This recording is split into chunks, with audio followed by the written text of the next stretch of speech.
I'd like to think I am kind of funny also.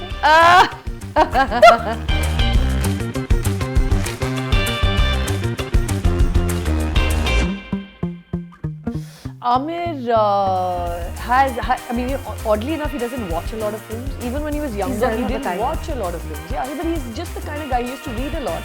You know, I don't necessarily feel like all women are necessarily kinder to their crew or more sensitive human beings. He saw my film and liked it, thankfully. I dragged him to the premiere. Definitely want to get this film out to many, many more schools, colleges, women across the country. We should never apologize for having a dream. Correct. She's one of those people whom I really look up to, and whether it comes to the way she carries herself or the kind of work she does and the way she stands up for women, and also her fashion sense is on point. I'm quite amazed that people like you find me fashionable. We will go there about your fashion, but let's start with this.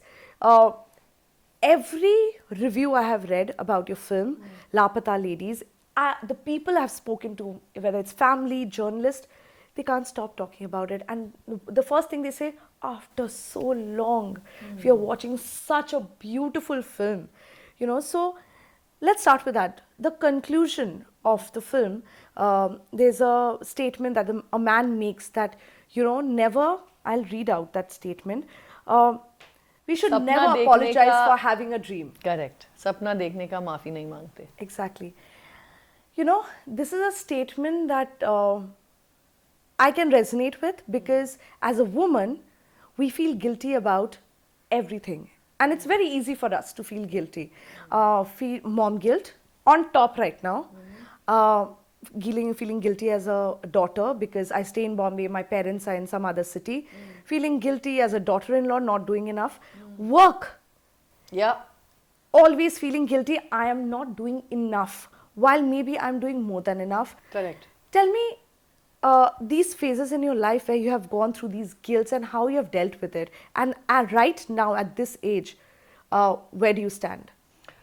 So I completely agree with you, and I think every woman, especially women who have children, but even those who don't, have this sort of pressure and guilt and expectation that they constantly are battling through their lives about being a good daughter, being a great co-worker, achievement in every department. And there's something, I suppose, like there's been a great deal of sort of, I don't know, brainwashing of women to tell them that we're great multitaskers and that we can be amazing at everything. And we keep setting up these superwomen examples for ourselves. Absolutely. Just to make ourselves feel like we are worse than we are. And all women are always juggling several balls. So I think it's a universal thing, and one of the things that we have to do is drop that guilt, because honestly you owe nothing to anybody but yourself first. And looking after yourself, giving yourself space, giving yourself time, giving yourself love is something that we are not told enough. And not in a selfish way, but in a way that is that horrible word that we now, self-care word, which I don't like very much, but it's really the idea is that it's putting on your oxygen mask before first. You help others. Yeah, so you can only be a better human being if you're a little bit kinder to yourself first. So tell me about you dealing with mom guilt, dealing with guilt as a daughter, and then at workspace. How did you deal with that? Abira, oddly, I kind of took a break from producing for the first couple of years of Azad's life, and I was trying to write and do all my other things, but even so, I was always feeling guilty that I wasn't giving Azad enough time, or that whatever I was writing, I was not giving my writing enough time.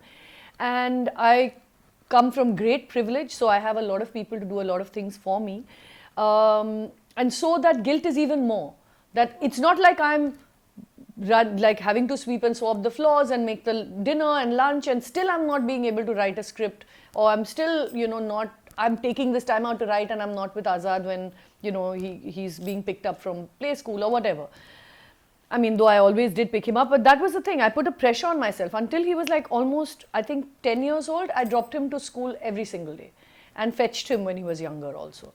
So it's pointless, and that guilt is debilitating. It reduces your ability to be creative, be happy, and give joy to other people. And luckily, I didn't have as much of it, I suppose, as many women do have, and I took a conscious decision to go easy on myself. But it taught me a lot about how we view success, how we view, women, and what they, how much they should be involved in family life at the great cost to themselves. But this film, all the people that I'm talking about who like the film, they belong to a city like Bombay. They're privileged like us. We are educated. We belong to a certain strata of the society. But do you think it has penetrated where it should have? That is the inside India, those pockets. Do you think it has? I definitely think it can go much, much wider than it has. It's going to be, I don't know now, the sort of cinema infrastructure has changed so much. The business is completely altered. We can't really reach huge mass everywhere because now even single screens have been replaced by multiplexes, which are quite unaffordable to a large section of our society. So, if you do want to reach them, it is harder. And especially with a film like mine, which doesn't have, big stars and VFX and dance numbers. So it is, I would really agree that it's not gone as wide as I would like. And I guess I should have known this when you make these decisions to make the kinds of films that I make. It is something that is a struggle.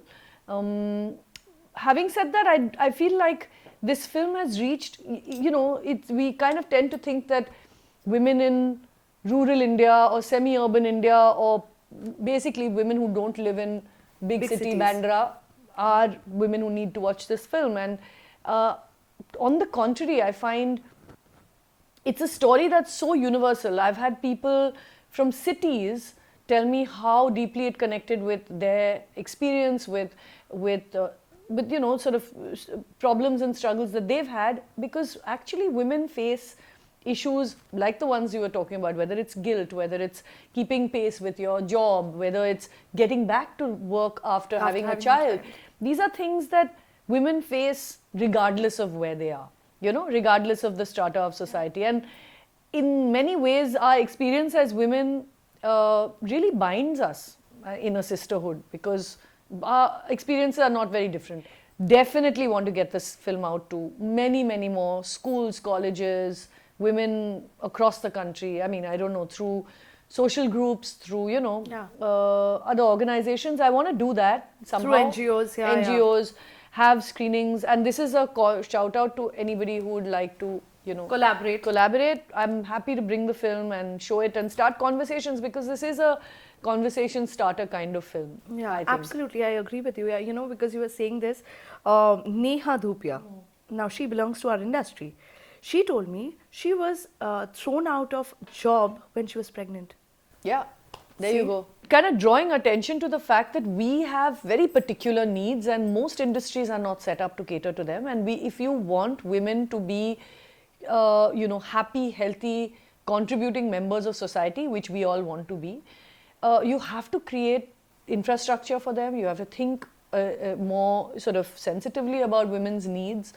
And honestly, just include them as much as you can in everything that you do, because it's a whole half of this world. We are half the world, and really not included as much in decision making and, sort of a lot of the important kinds of, platforms that we should be part of. Now that you are a filmmaker, do you think being a woman as a filmmaker changes a lot of things on set? Because you have been an AD, you know how they are treated. So now that I'm a director here, I'll make sure that the environment that we are working in, I will change. Have you seen that happening, or have you consciously made that effort? I don't necessarily feel like all women are necessarily kinder to their crew or more sensitive human beings. And I do think that women have a certain experience that privileges them to tell certain stories, and also be more mindful of equations that are on set. And perhaps that's been true for me, and my set was a really happy, fun set. I'm very happy and proud to say. But that's something that, as sort of just basic working conditions we as an industry need to take care of, and don't have to wait for a woman director or a woman producer to do it. Exactly. Across the board, we need to make sure that women are safe, that we have, all the proper infrastructure that we would need being women, and extend the same sort of sensitivity to men as well. Whether it's giving people time off, whether it's sort of having 6-day weeks, which many shoots and people don't have. It's simple things, and I think I've worked with men who have been extremely, run very nice sets as well. Going back, tell me, what was that one thing that made you feel, okay, I want to be a filmmaker. I want to be a part of cinema. That's an interesting question. I didn't actually know I wanted to be a filmmaker up until my last year at Jamia. We had 2 years, it was a 2 years master's program, and I knew I wanted to do something in the arts. I wanted to be an artist, and I liked images a lot. I used to love photography, and I still love photography. I just don't practice anymore. But I kind of thought photography and music was more my space, and writing, I used to like to write and read. Music, I love music. I don't compose, and I feel like one day I would love to. Wow. But that's been it's my island. Music is like my island. I could lose every sensation except my ears. My ears are super precious to me. Yeah, every sensation, I'm saying, every perception. Yeah, so I thought, I wasn't sure what I wanted to do. And Jamia is great because it gives you a 2 years master's where you can do many things and you can arrive at what you want to do. So it was actually much later when we were in the second year, and we are all asked to submit scripts for our final film, and only 8 scripts are chosen out of the 30. So, and then we become teams of 4 to make those films, or 3. So, I kind of submitted a script that got chosen, and I actually wanted to be a cinematographer. I was like, I was angling to be shooting someone's film. And that's when, like, my professors, one is Shoini Ghosh, who's really well known, Sabina Gaddy-Hoke, all really great professors, they spoke to me and they were like, don't you want to tell the story? I was like, yeah, I want to tell the story visually.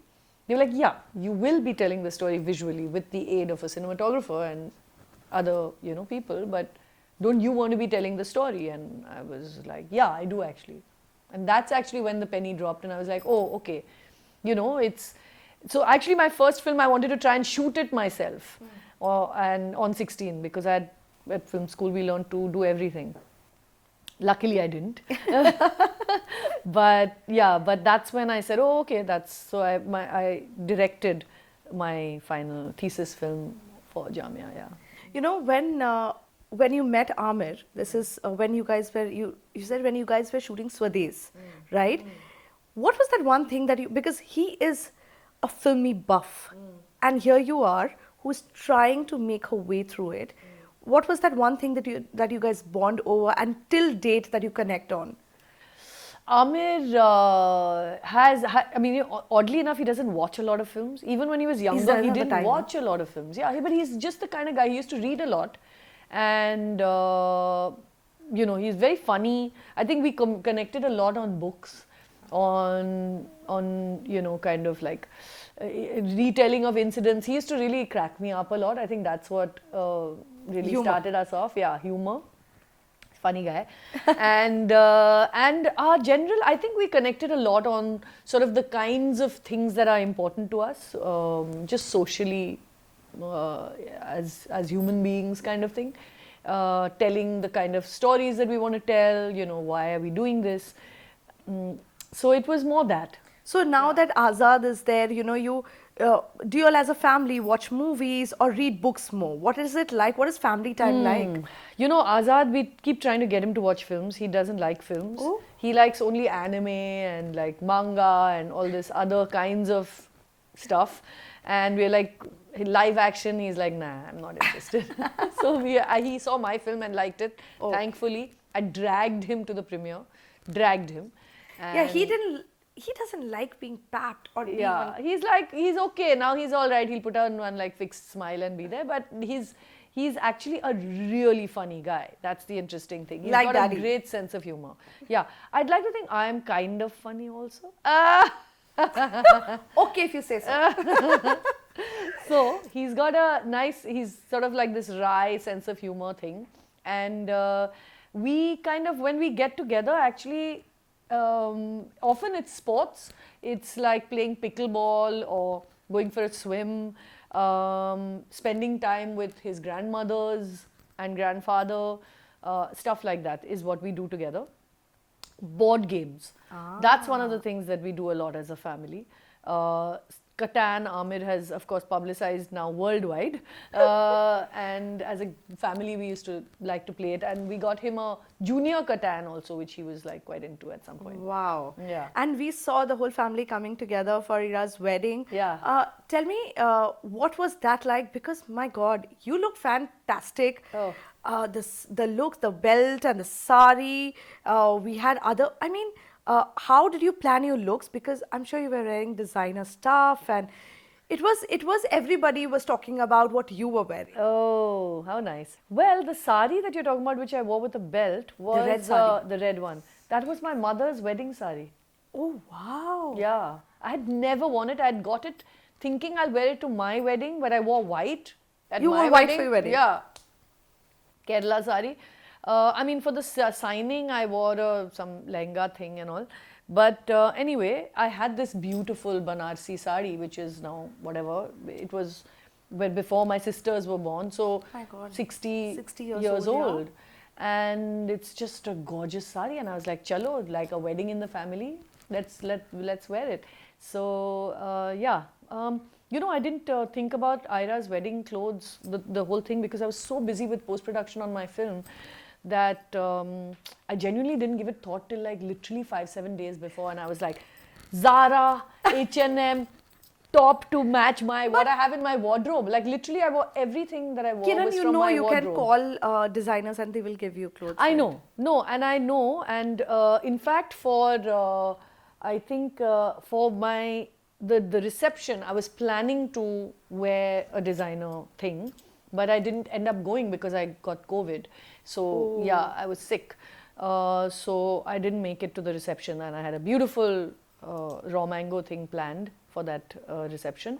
But the rest, I just genuinely wanted to keep it easy because we as a family, we're like kind of chill. We like being relaxed, you know. We are not very, very formal people. So yeah, that Rahul Mishra black dress was something that I'd again had in my wardrobe, which I'd kept for a while, waiting to wear it at the right time. Got a chance to wear that. The sari was my mom's. The very first day when I sang, I was wearing a very old Tarun Tahiliani sari.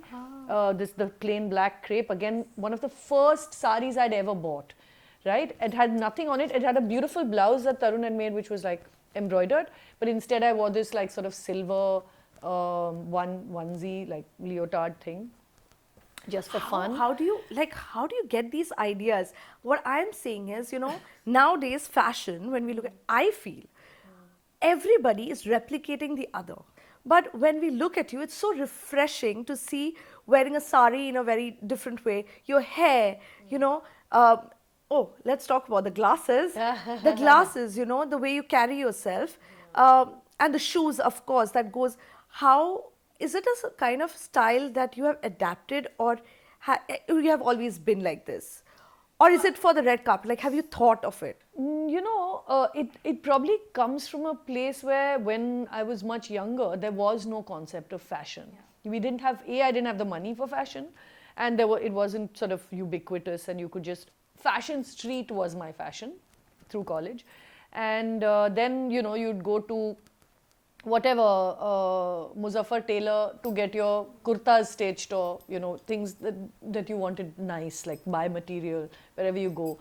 That was the kind of fashion for most of my life. And when I actually began to be seen by public in a way that I was never seen before, I had to put on a little bit of a kind of a thinking hat and be like, okay, you can't be wearing like, you know, your like oldest Kolhapuris and going everywhere. So that's when I kind of started thinking about it. But it's very easy to get pulled into the designer label trap because, you know, because designers make amazing clothes. And just by wearing you know, it could be a Chanel suit or something. You're safe. You'll be safe. You'll never go wrong if you wear like a good designer. But then you're just, the designer is wearing you, really. You know, it's not you. And I became conscious of that quite early because I started traveling with Aamir. I'd never really traveled the world, right? So I was like, oh, going to these places like Milan and Paris and, you know, whatever, LA. And you go to see these amazing designer shops. And firstly, the prices only are enough. I'm so middle class, I would look at them and be like, what? 1 lakh rupees for a dress? No chance. You know, that was my headspace. So I would buy like 1 or 2 things that I really liked. And then I would find a way to wear it in a way that, you know, it was, in some way, was a bit quirky like I am. You know, so it's hard to explain. I have a very eccentric wardrobe. I have a lot of clothes, but a lot of them that you'll see, you'll be like where, how, why would you, you know, like lots of it is just one-off pieces of things that I would have got from Indian designers. I mostly have Indian designers, but it's how you put things together, and I rely a lot on mood. I rely a lot on, you know, what phase I'm going through in my life, I suppose, and sometimes it's, you know, lots of color. Like your hair right now, blue. Yeah, I've gone through pink, which did not work. And now I'm at blue. But no, you kind of like, you know, I experiment a lot with silhouettes because I enjoy trying different kinds of cuts, and it's not like one thing that I feel like always wearing, you know. And being very chic or being certain, I've never had this idea of wearing, I like to try things on for myself, and if I'm excited about it, I mean, I'm sure I go wrong, but like if I'm happy with it, cool with it, you know, I kind of step out. It's a bit mood driven, and it's an eccentric way of Have you spotted yourself on Diet Sabya? You know what I have, of course. I'm a huge fan of Diet Sabya, man. Yeah, full on. So whenever I spot I wrote back and said, best award I've ever got, 10 on 10, Diet Sabya. Diet Sabya you feature on NDTV. Yeah. Yeah. Yes. Now, you know, talking about fashion, like you said, you have been traveling the first time when you were traveling with Aamir, and you know, the exposure. Suddenly coming from a very middle class family from Kolkata, then studying in Delhi, and now coming into this industry, being a part and having all this, you know, there were headlines made that you are the other women. That's what people thought. But how did you handle that phase, and how did parents react? You know, luckily when we got married in 2005, there was no social media. Thank God. Thank God. Because so whatever you heard was through sort of your pink paper, whatever, not pink, yellow journalism. Yellow journalism. So you just literally didn't read the paper and you'd be fine. Simple. Life was so simple. But it affected me. I mean, of course, lots of, whenever people misunderstand your intentions or who you are, it's always hurtful. And it takes that moment of, you know, kind of pain and then realization that who is this person who's saying this? Like, why should that person's, you know, sort of offhand comment bother me to this extent? You know, do they know me? Have I hurt them in some way? Is there something that, you know, and then you kind of go back and say, have I done or said something that warranted it?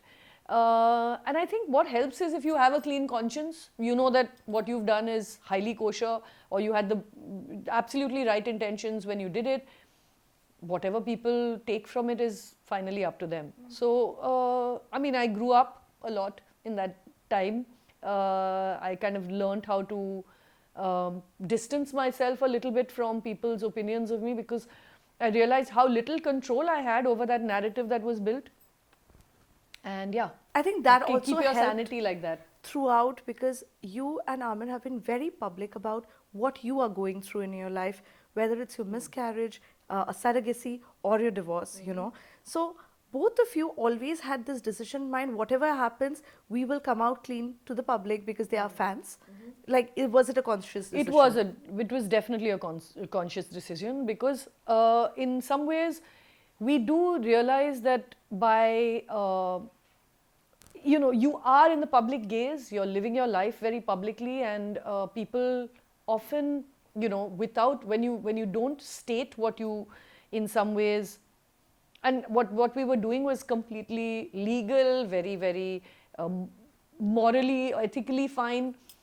It's better to be upfront about it and not let people guess about it, because then what happens is, even after you've said it, people can assign meaning to it. Yeah. But if you don't, it's very easy for people to be, kind of catty, and we've seen how big public personalities have been dragged through all kinds of things when they're going through painful times, And I realized that the second you're more upfront about it, people are much more understanding of it. There's a curiosity, there's a connect with an actor, and what his life must be, and there's an interest in this relationship, and you make the country part of your wedding. Though we didn't, we again got married pre social media world, but you kind of realize that it's just everybody backs off. They give you your space when you ask for it. It's that kind of perverse interest only comes when you are kind of a little bit hiding, and that's not to say, I do think everybody deserves their privacy. They need privacy. Absolutely. And we've become obsessed with knowing every detail about everything, and we demand it now. And we are fatigued by it at the same time. We are not satisfied by it. So this generation and this world that we've created that is so taken with likes and validation, immediate validation, is all quite terrifying, especially as a mum. It's something gonna say that. Yeah, it's something that I think about a lot, because Azad will tell me. Yeah, how do you keep him away? So he is, thankfully, because as people, Aamir and I are very, very down to earth. I walk to my local coffee shop. I have a very normal life, and people are very accustomed to it and highly give me my space and privacy. So I'm really, really grateful for the, kind of real warmth I've felt living in this city, of course. But even in general, people in Bombay and around Maharashtra, I've never had a sense that people want to know or are invading your privacy. They'll back off if you ask them to. And that is also how Azad has, when people ask him for a picture, I've told him that, look, if you're okay with it, say yes. If you're not, say no. So often you were saying Azad usually tells. So we go to airports, and people want a picture with him. And so I tell him to say, whether he'd be okay with it, and sometimes he says yes, and they take pictures, and sometimes he says no. So he has, luckily outside of that, we don't have, paps outside our gate, and we are not followed everywhere we go, which is great. So he has a regular life. He goes to school, he has friends in school, neighborhood, and they all have YouTube channels. Oh. Yeah, they all have their own YouTube channels, which they follow with, each other. And already I can see that, that chap has so many more followers on his YouTube channel, but his videos here, he's only kind of using, already made videos. He's not making new stuff, and still he has more followers and likes. And this was when he was 10, and I was like, 1 second, what is happening here? Yeah, but that's the reality. That's what he told you. Yeah. He was like, what? I mean, I'm editing all these videos, I'm making new videos, but he has many more likes. And it's a valid question. You're like, why does he have so many more likes? He's just putting out what somebody else has made. And this is I think the beginning and in some ways the end of this quest for likes and followers, validation, for this quest for approval. It's like this. It starts and finishes here. You want more likes, you want more followers. And that's what did it. you tell him? So I was like, it doesn't. Honestly, are you doing it for people to like it, or you enjoying doing it? The fact is that when you have more likes, more followers, it feels like you've done a better job. Validation. To all of us. Yeah, to all of us, it feels like, if I had much bigger box office, that meant I did a better film. It's not the case. We know this. So it's hard to explain to a kid. And to my mind, I was like, you better your craft. I'm sure there are other people who have better videos that also get a lot more likes. Maybe you look at those to see what you can do differently in yours. But ultimately it has to make you happy to be making this, because you may never have more followers. You may never have more likes. Do you still want to make it? Is that what you want to do? Does it give you pleasure? And that if you sort of come back to doing what you feel is valuable as a creator, as somebody who wants to make things, that's the only reason beyond a point that you should be doing it. Absolutely. And of course, for many people, it's money. But we know that once you go down that whole rabbit hole, you can end up doing anything, So, yeah. It's so hard to be a mother during these times. Yeah. To explain a child about social media is so hard. Today, I was reading this article that the New York Magazine had. I think it was a New York Magazine. I'm not sure, but it's about, again, the effects on mental health of this Gen Z. People who were like sort of 9, 10 when social media created the like button, created the retweet button. It changed everything. The selfie came in. Yeah. The front-facing camera came in. So it's been now 15 years since these advancements have completely changed our view of ourselves. And how do you again begin to, how are you, because we didn't have these pressures growing up. I'm so glad we did. Yeah, because you were odd, you were eccentric, you became the person you became, and you'd always have critics, but you'd also always have people who loved you and found you amazing. And they were right in front of us. And they were in front of you. Yeah. And the people who said things behind your back, you didn't get to know of as much, and you were able to have some sort of self-possession, some confidence in yourself.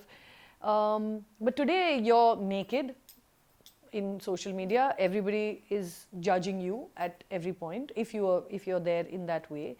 And you'll have people who love you, and of course, you'll have the detractors, and then you kind of have to choose, which is why a lot of people treat social media as an avatar of themselves and not really themselves. If you are able to disconnect from it to that extent, I suppose, then it's healthy. Yeah, but how do you make sure that Azad is away from the criticism or people talking about the family? Because that is something that... Yeah, he's going to have to face. I mean, honestly, I can't prevent things beyond a point. Has he come and asked you ever? Not really, no. I mean, we actually are... The divorce was the only thing that we were worried about, because, as a child, it's always difficult. And we were very, very conscious of the fact that it was public for him in school, etc. So we got lucky also. We did it during the lockdown, and so we were very much together when we had those conversations. And so it wasn't like, we were rushing off to school or rushing off to work and discussing at night what our lives were going to be like, or changes that were going to happen. And it gave us that time to kind of be private about it. And it also gave us the time to do it together. So we kind of held each other's hands through that process. And I think I'm grateful for that break that COVID gave us for this one reason. And because when we had a chance, we came and, before anything else, told everybody that we were doing this.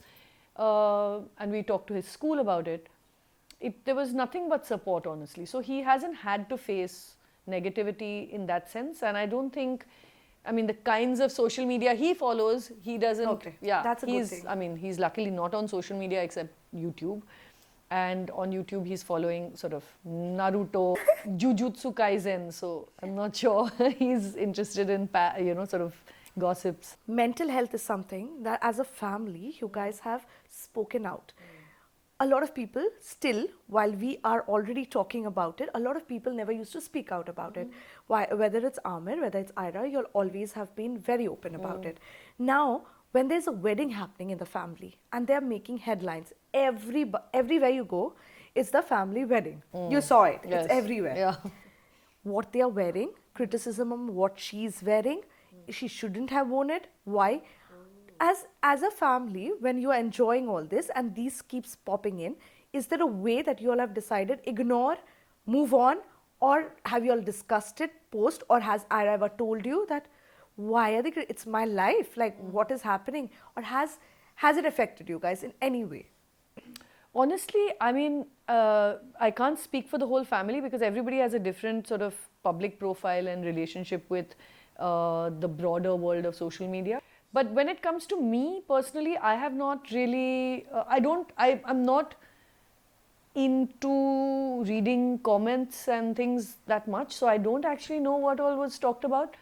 I do know that I did catch that a lot of people were shocked about Popeye's shorts, and there was a very good reason. And then people got to know once again. They were told why the shorts happened and that he was running to the wedding and all the rest of it. But there will be criticism, and I don't know anyone who's a public figure who hasn't had it for something or the other, and usually the most trivial things, So we are not so invested in people's opinion of us. I suppose it's because both Reena and myself have not come from the film industry. We are both very, very otherwise regular people. We are older. We're not so bothered in that sense, I suppose. Not the Gen Z. Yeah, not Gen Z. And honestly, the younger lot it would be interesting to ask them. You should have a conversation maybe with them, because Ira has been so vocal. Yes. About her mental health and mental health in general, and she's really, I mean, we're so proud. I'm personally really proud of her journey. Honestly, she's created something quite amazing with Agatsu and very lasting. And this is one of the aspects I'm sure that she deals with in her work as well, because I don't think there's anything as impactful on mental health as this complete sort of like immediate reaction that you get to yourself and your work from social media, especially when you're on it a lot, which younger people are. So, she probably will have a different point of view on it, but I personally didn't affect me or doesn't affect me as much. I mean, also because I genuinely don't read it. I don't know where to read it. I think for especially, my sisters-in-law, Reena, everyone, it's such a big, warm, big family. The fun was in all getting ready together, going to each other's rooms. Do you have a safety pin? Do you have this? We were quite... It was away from Bombay in Udaipur, and it was kind of like, it felt like a big family get together. Yeah. We were hanging out with people after so long. So I think how we looked and what we wore was nice. I mean, everyone's interested. But you enjoyed yourself. Yeah, That's we just the most had a important great time. thing. Yes. Yeah. Okay, thank you so much, Kiran. And before you go, tell us one thing that a new budding filmmaker should keep in mind when they are making a film. Well, it's a really interesting and difficult time, honestly, to be making films because our, industry has changed hugely. Infrastructure is not kept pace, maybe. So I would say, look to telling a story that is excites you personally. I wouldn't say it has to be your story, but it's a story that in some way showcases your voice as a creative person, and it's a story that you'd be excited to watch. Make yourself the audience of this story, before you go out to make it, because we often get stuck in overthinking things, and we, especially when you're a new filmmaker, you're always worried about how things will turn out and what you're saying, and actually, if you put on that audience hat and sort of look at it with a bucket of popcorn in your lap, that's the kind of approach. Sometimes it just needs you to be lighter and kinder to yourself, and seeing, tapping into that initial excitement and wonder about making a film. I think that will be great for you going forward. There you go. She has told you. Now you can go ahead. Thank you so much, Kiran. Thank you for talking to us. That was lovely, Abira.